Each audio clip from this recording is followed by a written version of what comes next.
This week on the podcast called Listening to the Cosmos, we are meeting Alexander.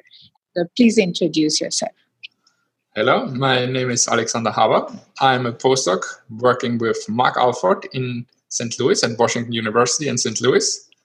And we are particle physicists who try to learn something about particle physics and fundamental physics by looking at gravitational waves. Very good. Now, can you say something about your past work or your current research work, which is related to gravitational waves, in a very simple terminology, like not very technical? Sure. So I've worked on several projects that have some connections to gravitational waves. But what we try right now, I think, is the most interesting part.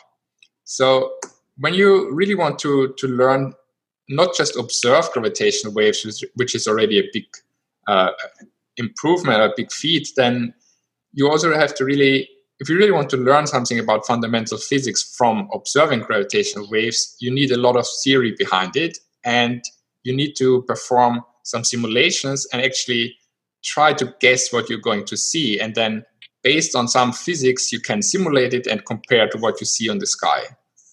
And what we try to do is to help improve these simulations by finding out what kind of fundamental physics is really the most important next improvement that people should do or can do.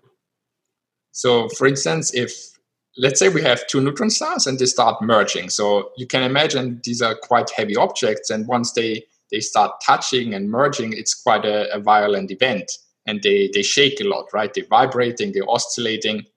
And we try to understand what damps these oscillations. How does these oscillations get turned into heat by something that's called bulk viscosity? So it's just dissipation turning oscillations into heat.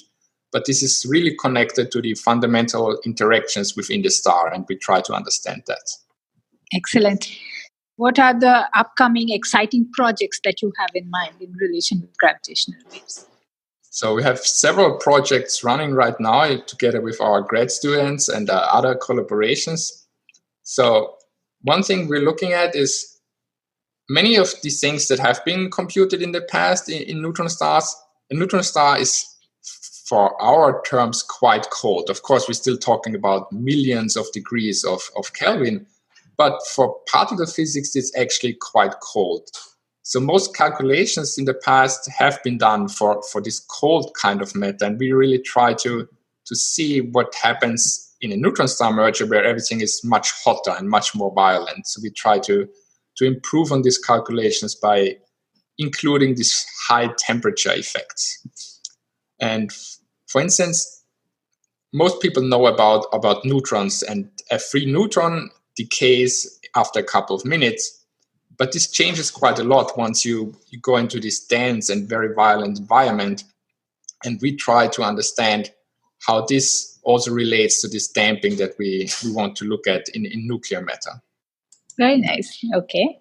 How do you think your work can affect how we understand compact stars or how we understand gravitational waves? Oh, that's a great question. So at the end, we really hope to see in the future so we've already observed gravitational waves from neutron stars, right? I think twice now officially. You probably know about unofficial events that I don't know about. But the official ones, we've seen the early stages, the in spiral. And once with future detectors, we should really be able to see not just the in spiral, but once the stars touch and this violent dying down of the oscillations at the end before the star finally collapses into a black hole. And this part of the gravitational waves, this would be really, really interesting to observe. And because this is really, there's not much, at the early stages of the in-spiral, it's very much driven by general relativity, and the material of the stars doesn't matter that much. And the closer they get, the more important the composition of the star becomes. What kind of material is this neutron star made of? Is it really just neutrons and protons, or are there some other funny, exotic particles in it? And this is what we try to learn and understand. And from these late stages, after they touch, we could really learn all of that by just looking at these events. But in order to learn that, the simulations that we're doing right now and compared to our signal from the sky, they have to be improved a lot. I mean, these people are doing a great job and a very hard work to simulate that, but there needs to be added a lot of extra physics into it. And we really try to tell these groups what is the most important effect you have to look at.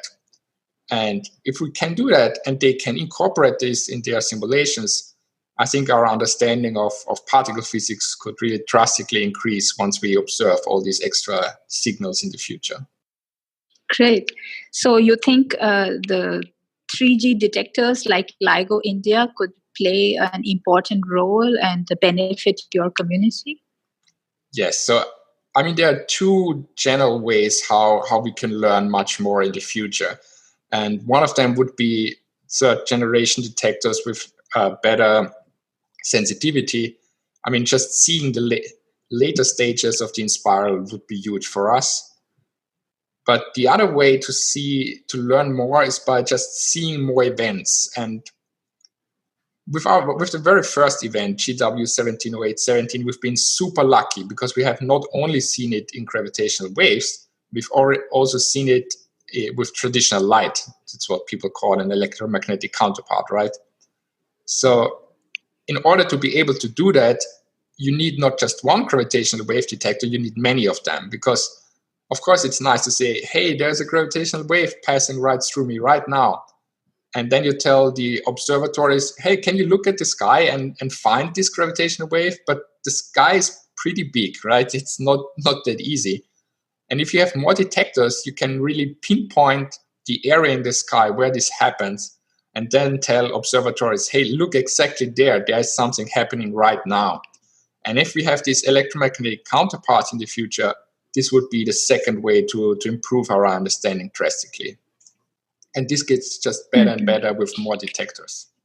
So with LIGO-India, would get another detector that's not only more sensitive and would help us maybe see more events that we would miss otherwise, or learn more details about the events. But since it would be placed in India, right, the detectors are spread out more over the world and would help with sky localization a lot. Excellent. So it was great talking to you, Alex, and I'm looking forward to your results so that we can learn more about compact stars from gravitational waves. Thank you very much. Thank you.